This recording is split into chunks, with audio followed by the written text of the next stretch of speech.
God. Oh, my God. Okay. All right. Senator J.D. Vance, welcome back to Meet the Press. Thank you. Thanks for having me. Thank you for having us here in Cincinnati.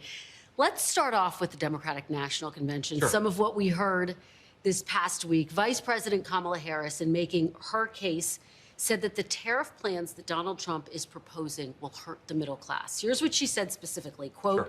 He intends to enact what in effect is a national sales tax, call it a Trump tax, that would raise prices on middle-class families by almost $4,000 a year. Now, the estimates vary, but how do you respond to that charge that Trump's tariffs would hurt the middle class? Yeah, so if you step back a little bit, Kristen, there's this whole thing that Kamala Harris did at the convention where she made a bunch of claims about what would happen and not enough actually reflection on what already happened, right? Because Donald Trump was already president.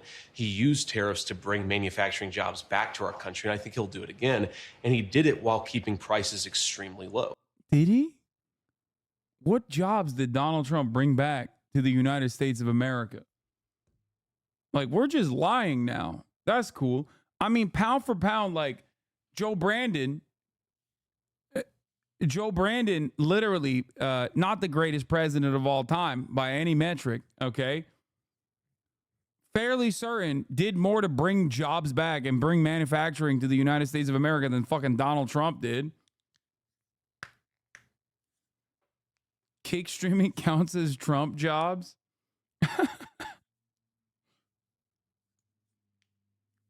He did.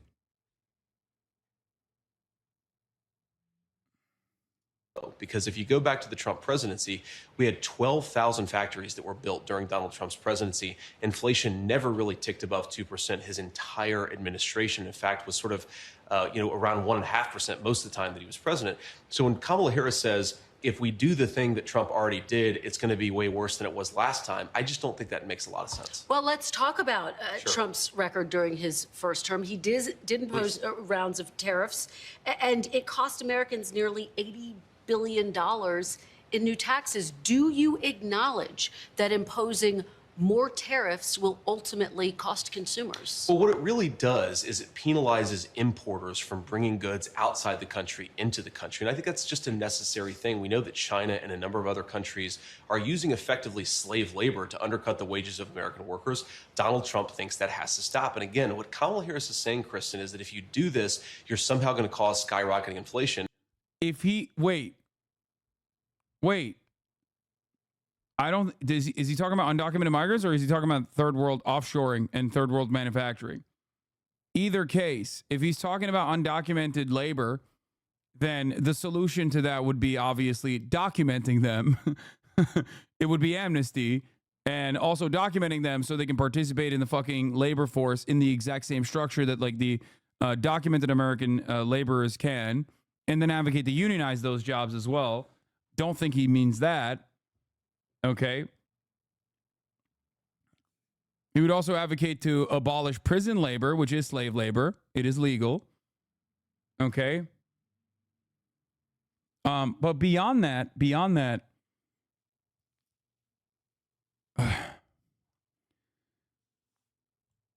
COVID wiped out a lot of the manufacturing gains that Trump brought in. But the idea that Donald Trump like revitalized American manufacturing is completely fucking bullshit.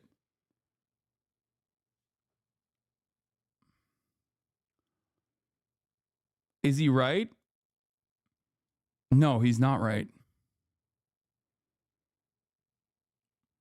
Also, the real reason as to why Republicans are so gung-ho about anti-immigrant sentiments,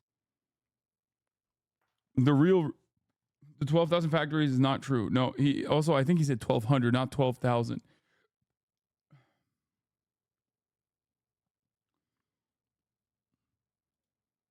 Obviously, the CarnegieEndowment.org is probably going to not have a favorable attitude about U.S. tariffs. How Trump's tariffs really affected the U.S. job market. A recent study on U.S.-China trade concludes that Trump's trade policy cost the U.S. economy nearly 250,000 jobs, but his obsolete understanding of trade flows end up pointing trade policymakers in the wrong direction.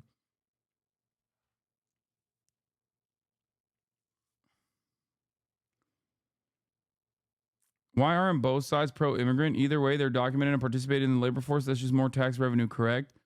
It's because having a reactionary attitude towards immigrants is really good for the Republican Party in terms of like polarizing the base, in terms of making it seem like they have a different opinion. And it also is really good at keeping those people undocumented. Because if you were to document those people, then there wouldn't be a two-tier labor structure in this country that actually does depress the wages for the rest of the fucking working class in this country. It's cheap labor. That's it. It's endlessly exploitable, cheap labor that is always recycled. You can just very easily deport them if they fucking chirp. That's why our entire agricultural output relies on a steady flow of undocumented migrants crossing the fucking border.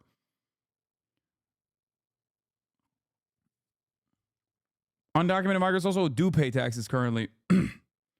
They put in to the American economy a lot more than they take out. They can't take shit out, to be fair.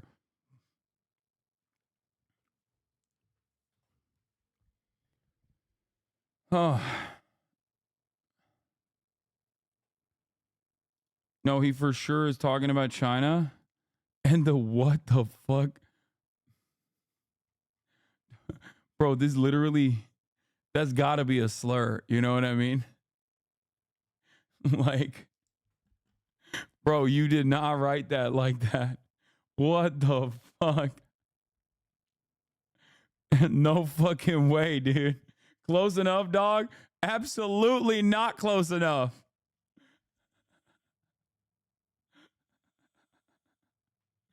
Bro said Uyghur with a hard R.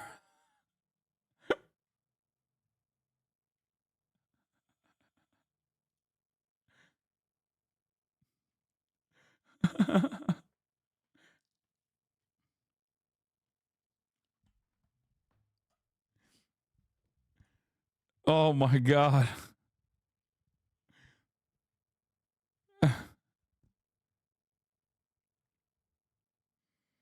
Union sheet metal worker here. I worked when we had tariffs during Trump. It actually screwed us hard and we had a lack of work coming in because it skyrocketed the price of materials to make products.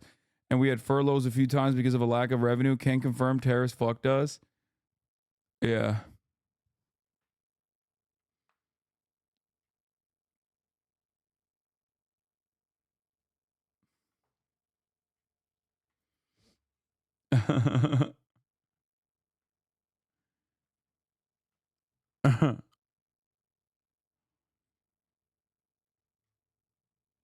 Anyway.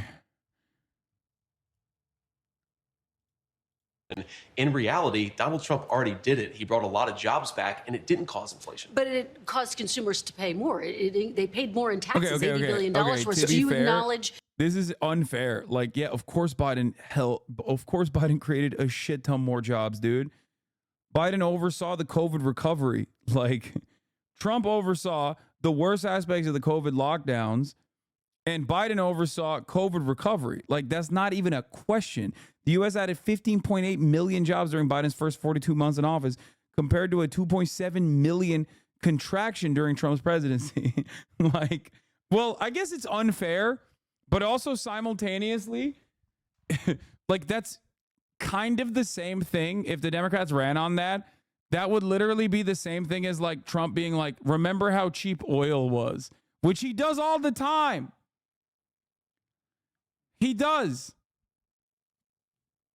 He does that all the time. He's like, remember the fucking oil was so cheap? Remember how cheap gas was under my presidency? He's like, yeah, dude, because COVID was happening.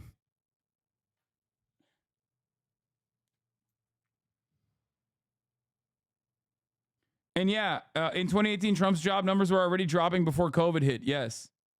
Yes. It's not like the situation was good, but it obviously is greatly skewed because of COVID, is what I'm trying to say. Similarly, unemployment rate rose 1.7 percentage points from 4.7 to 6.7 under Trump, declining 2.1 percentage points under Biden to the latest reading of 4.3. However, the gross data paints a wholly incomplete picture of the labor market strength under both presidents as the COVID-19 pandemic upended the global economy beginning in 2020, causing U.S. employment to briefly spike to a record 14.8 after a whopping 22 million worker contraction from February 2020 to April 2020.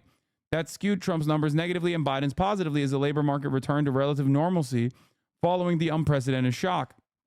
In fact, the first 3 quarters of Trump's tenure were marked by a remarkably strong job market, with non-farm payrolls growing by about 7 million between January 2017 and February 2020, and unemployment declining over the same period from 4.7 to 3.5. At the same time, the lowest mark since 1969, later surpassed by January and April 2023, is 3.4%.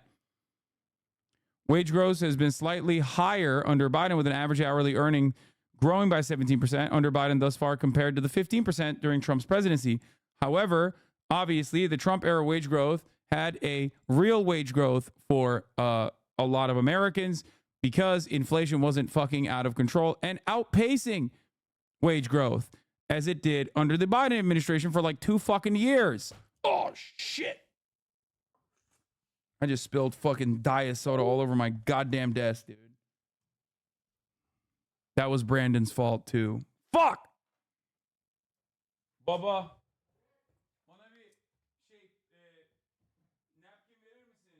Paper towel.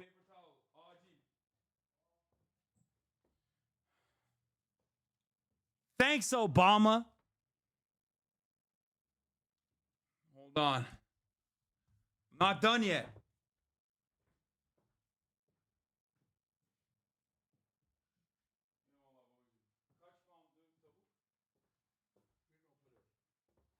Okay. Fuck. Ugh.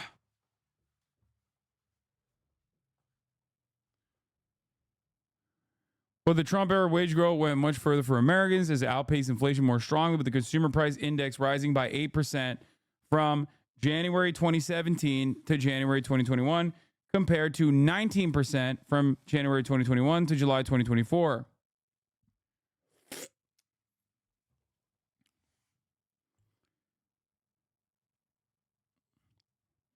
America saved an average of 8.7 of their monthly paychecks under Trump, compared to 5.9 under Biden, according to the Bureau of Economic Analysts' monthly personal savings rate metric.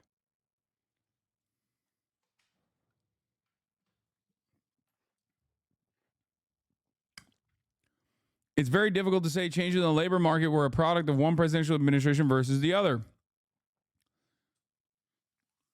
The labor market was very strong prior to COVID-19 under Trump and remains so under Biden. The macroeconomic factors driving up much of the labor market trends that were not so unique to the U.S., like the 2020's massive uptick in unemployment and labor shortages. Lots of this might just be a coincidence rather than the result of Trump and Biden's policies.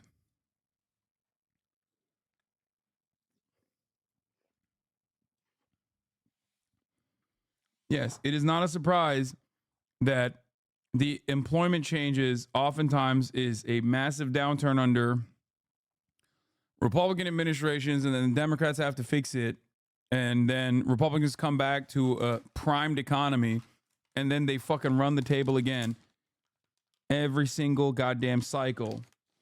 But it doesn't matter, because all that matters for people is that the cost of a subscription to avoid the 3-minute ad break at the top of the hour went from $5 under the Trump administration to $6 under the Biden administration. That's what you care about. That's what you spend your money on. You know what I mean? So yeah, at the top of the hour, there's a 3-minute ad break. That's still the same. Well, I guess it was a 1-minute ad break under the early parts of the Trump administration. Now it's 3 minutes of ads in the beginning of the hour and 1 minute in the middle of the hour. You don't even know about that one because I don't fucking tell you when I'm serving it. The secret ad break. The most dangerous of ad breaks of all. Wait, what the fuck? Oh, bro, this fucked everything up, dude.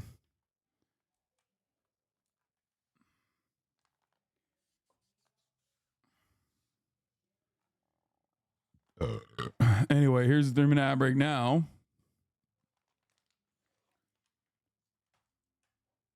I didn't fry my PC. It's fine.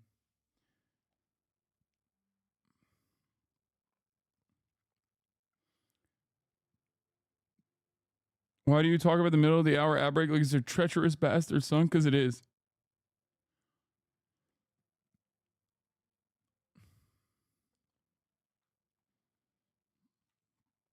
Anyway.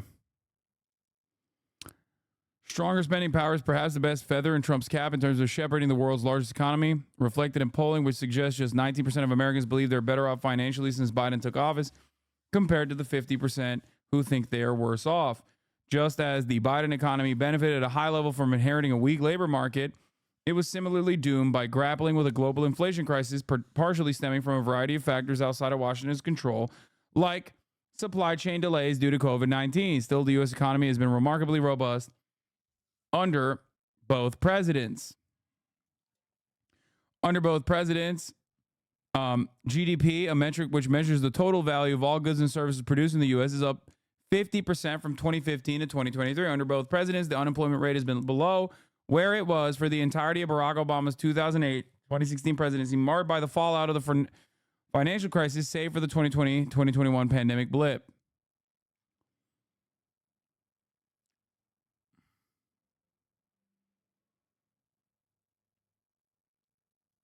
By the way, a fun factoid of what you saw: if Kamala wins, it will be the first time an incoming Democrat took over an objectively good or primed economy since before Reagan. It also might be the first time in 100 plus years where an incoming Dem doesn't have the Senate. Yeah. Well, let's see what happens in Montana. But also,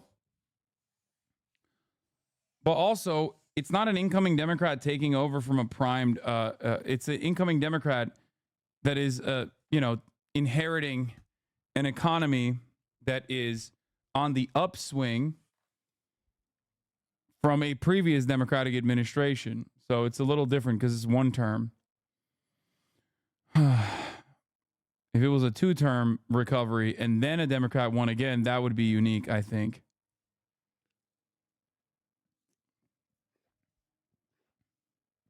Oh, yeah, I forgot Biden was one term.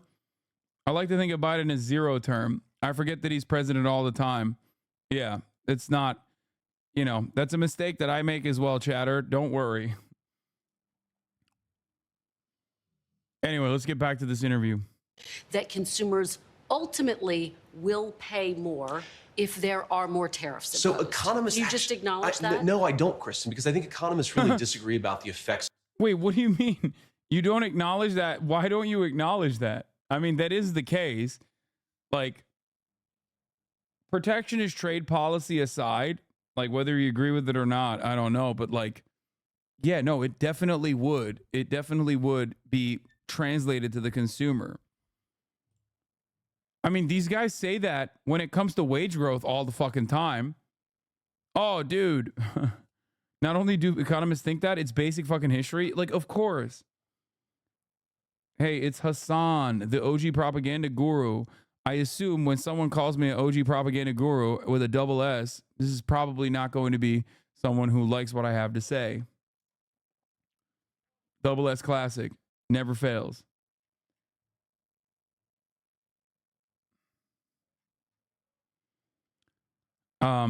Yeah. Tariffs absolutely translate cost directly back to the consumer. There is a way in which it wouldn't, I guess, if magically companies decided to cut away into their profits. But I doubt that they're going to do that. Just like I doubt that they would do that with wage growth.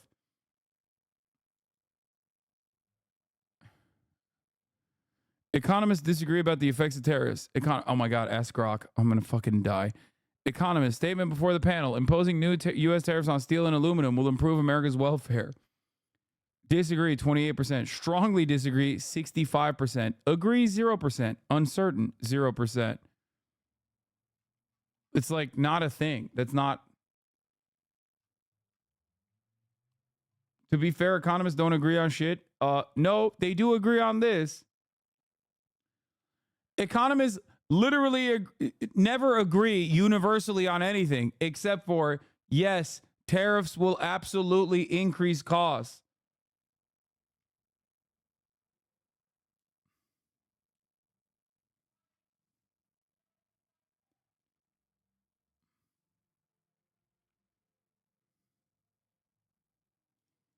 of tariffs because there can be a dynamic effect, right? So what some economists will say is what you just said, that it will actually raise costs for consumers. But what other people say, and I think the record supports what this other view, is that it causes this dynamic effect where more jobs come into the country.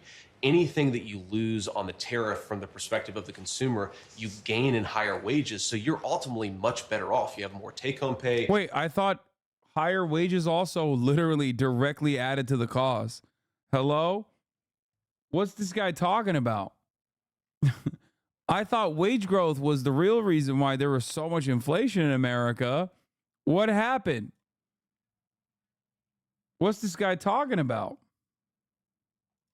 You have better jobs, and also we have more reliance. Because one of the things we learned during COVID, I don't, by the way, blame Democrats for this, but one of the things we learned during COVID, Kristen, is that if our supply chains are really brittle, if we depend on the Chinese to make too much of our stuff, then prices can skyrocket at a time of crisis. The economists who say that tariffs are bad, they don't take that into account. And we've all learned it the hard way. And it is economists across the board, really. I mean, the Wall Street Journal says economic data showed that Donald Trump's trade war with China did not achieve its objectives of reversing the declines in U.S. manufacturing or reshoring factory jobs. I hear what you're saying. It's a complicated picture, but just on that bottom line point, you can't guarantee that Americans won't wind up paying a penny more, can you? Well, I think that what you can guarantee is that if you don't bring more manufacturing jobs back into this country, you don't make our supply chains more stable, you're going to cause higher prices over the long term. I think that is what is absolute. I think the tariff war on China stuff is like pretty crazy. It's also even crazier that Biden also ran with it too.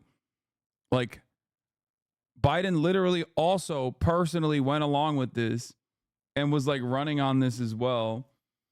I suspect that it is to gear America or to like try and move America away from China in terms of like its manufacturing hub. And then like, I don't know, maybe work with like India or something. I don't fucking know. Like it's just like Cold War 2.0 shit.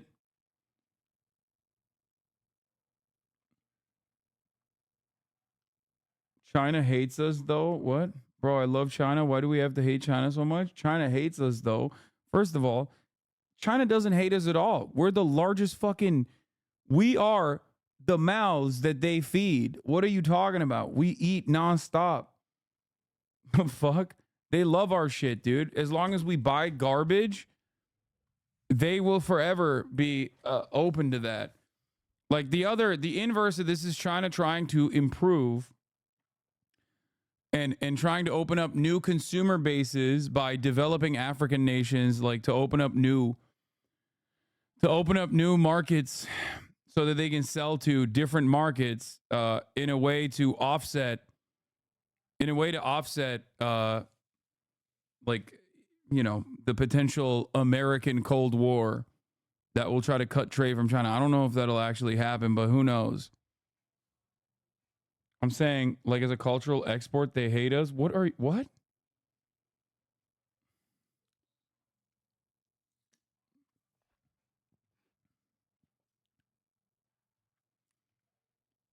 The Africans don't want the Chinese there? I don't know about that.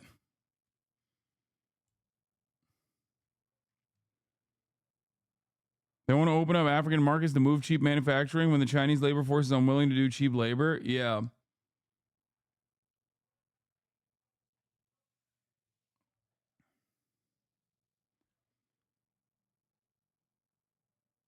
Absolutely true. But you acknowledge they could wind up paying more. What I acknowledge, Kristen, is that unless we bring more manufacturing jobs back to this country, we are going to end up paying more in the long term. Remember, the whole promise, now, again, this was a bipartisan thing. My own party was as wrong about it as Democrats were, and Donald Trump was right about it. What they said is that if you shipped all of our manufacturing to East Asia and to Mexico, Americans would pay lower prices. Well, here we are now, and Americans are paying higher prices. And just one more thing on this, Kristen, because it's really important to go at what Kamala Harris actually said in her convention speech. She says that she wants to stand up to China on behalf of American workers. If you're not willing to impose tariffs, cover me, cover me, cover me. It's not defeat that defines you. It's how you bounce back. Reach your impossible. Lenovo Legion. on companies that are manufacturing in China using slave labor in China, you're not standing up to the Chinese, and Americans are really going to suffer. And on pricing and prices right now, inflation obviously at its lowest level since 2021. But let's move on. Robert F. Kennedy, the big news yesterday. Very big news. He suspended his campaign, announced he's endorsing Donald Trump. He is also known as someone who has blamed vaccines for autism, antidepressants for school shootings, and It's really good that they went with like an even freakier dude. They were like, hey, JD Vance keeps talking about femoids, and that is not playing really well. What we should do instead is have an even freakier dude be prominently displayed alongside our campaign. Like a guy who objectively looks like he was like he is overtaken by like there's videos of him that he put out of himself as a part of his campaign strategy where he's surrounded by bugs. Like bugs are crawling all over his skin. and recently said, quote, he won't take sides on what happened on 9/11. Sounds like a derogatory term for females. It is. I'm saying like JD Vance is doing like incel speak. Femoids. Do you have any hesitation about accepting his endorsement? No, Chris and I don't, because we're going to disagree on issues, right? There are things that Robert Kennedy has said that I disagree with. I'm sure there are things that he said, or that I've said, excuse me, that he's going to disagree with. But I think what his endorsement represents is that Donald J. Trump's Republican Party is a big tent party. I was raised by two grandparents who are sort of classic blue dog Democrats. They believed in having a border. They believed that you shouldn't have censorship in the United States of America. They believed in common sense economic policies. They may have disagreed with Donald Trump about tax policy, but they believed in some fundamental American values. And I think what RFK's endorsement really shows is that the Kennedy Democrats are actually more at home in the Republican Party of Donald Trump. And unfortunately, Kamala Harris's party, higher prices, doing nothing to fight back against the Chinese, to say nothing of a wide open border. That is not JFK's Democratic Party. It's not RFK's Democratic Party. We're thrilled to have the Kennedy Democrats where they belong. Well, and some in the Kennedy family have stepped forward to say that they sharply disagree with this endorsement. But let's just go back very quickly. He says he isn't taking sides on 9/11. Do you agree with that statement? Well, of course I don't agree with that, Chris. And now, to be clear, I don't know what RFK actually said there. Maybe there was additional context. Of course, you actually have to see what people say before you agree or disagree with it. I certainly have taken sides in 9/11. I'm the pro-America side. I don't think that we should have been attacked, and I certainly think hitting back against the terrorists was justified. I don't know what RFK said there, but what I do know is that RFK said a lot of very interesting and important things, that the Democratic Party has become too pro-censorship, that the Democratic Party, especially in the wake of COVID, became... Yeah. See, if the media had like any sort of backbone, they'd be like, okay, you've said that like like anti-Israel protesters should be shot. Not the, I don't think he said exactly those words, but something akin to that. How does that play with the fact that you say the Democratic Party is pro-censorship? It kind of seems like you're pro-censorship as well.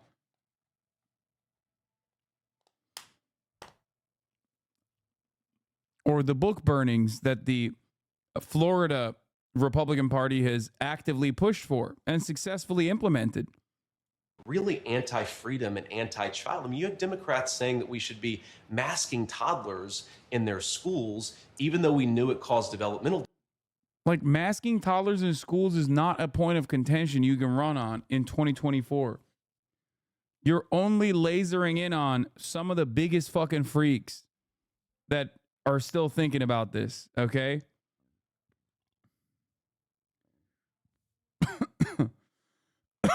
Disabilities. I agree with RFK that that was crazy. Well, to be fair, there was a lot of information that scientists were grappling with as it came in, and masks were perceived to stop the spread of the disease. Let's move on.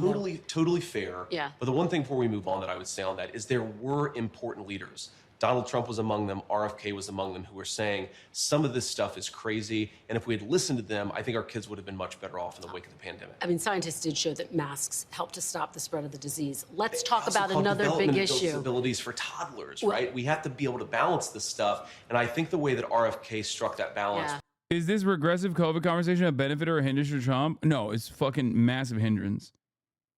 Remember, Trump's cult base already is locked in. think about like, I don't know, your friend's father who like is kind of conservative, okay? Doesn't like Trump, but is like been a conservative his whole life. Like, is that guy gonna be like, hell yeah, they did. They massed the goddamn kids.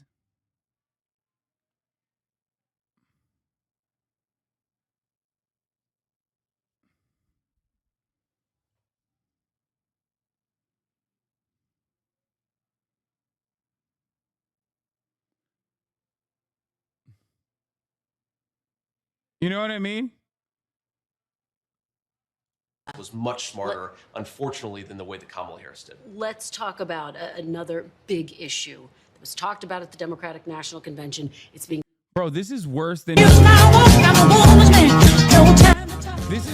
Hillary Clinton's run, dude. They're doing jib jab memes, dude, in 2024. This is a generationally bad run, dog. This is so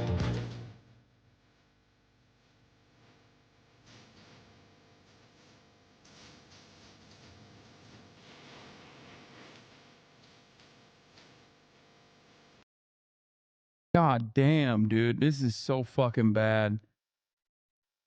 Holy shit. talked about on the campaign trail, abortion. Sure. Democrats made the case this week and beyond this week that Donald Trump, if elected, will impose a federal ban on abortion if he wins. Now, Donald Trump says he won't, but can you commit, Senator, sitting right here with me today, that if you and Donald Trump are elected, that you will not impose a federal ban on abortion? I can absolutely commit that, Kristen, and Donald Trump has been as clear about that as possible. I think it's important to step back and say, what has Donald Trump actually said on the abortion question, and how is it different from what Kamala Harris and the Democrats have said? Donald Trump wants to end this culture war over this particular topic. If California wants to have a different abortion policy from Ohio, then Ohio has to respect California, and California has to respect Ohio. Why? One must ask the question, why then? Like, so murder is okay in California, but it's not okay in Ohio? Is abortion really murder? No front, but why your arms look like a failed steroid cure? It's because I currently have big ass fucking sleeves that make my arms look actually kind of fucking fat and not muscular, even though they are. Okay?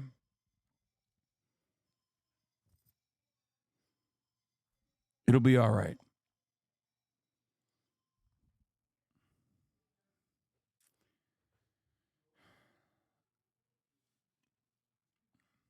Just saying. It's kind of dumb. It's kind of dumb to be like, abortion is murder, but we also want Democrats to be able to murder babies in California. Not a good idea. Donald Trump's view Doesn't make is sense. that we want the individual states and their individual cultures and their unique political sensibilities to make these decisions, because we don't want to have a nonstop federal conflict over this issue. The federal government ought to be focused on getting food prices down, getting housing prices down, issues, of course, where Kamala Harris has been a total disaster. So I think Donald Trump is right. We want the federal government to focus on these big economic and immigration questions. Let the states figure out their own abortion policy. Let me just follow up with you a little bit on that point, because I've been talking to Republicans, including Senator Lindsey Graham just last week, who've made it very clear that if Donald Trump is elected, if you are elected. What happened to Tulsi Gabbard? She used to be a progressive. She was never a progressive. She was always a grifter. I was the #1 Tulsi Gabbard hater from the jump, and so many fucking cranks yelled at me, many of which are named Jimmy Dore and Jimmy Dore fans. Okay? So many fucking cranks who back then were the real leftists, and I was a phony one. Okay? God damn, so many. What is it like? There's a bunch of them on Twitter too. Throughout my 10-year political broadcasting career, dude, I've had so many motherfuckers be like, Hasan's a grifter, Hasan's a fake, Hasan's a phony. Every single one of those people are now straight up right wing. Every single one to a T. Every single one. Whoa, what the fuck? 8 No. to 10. I think my keyboard is busted.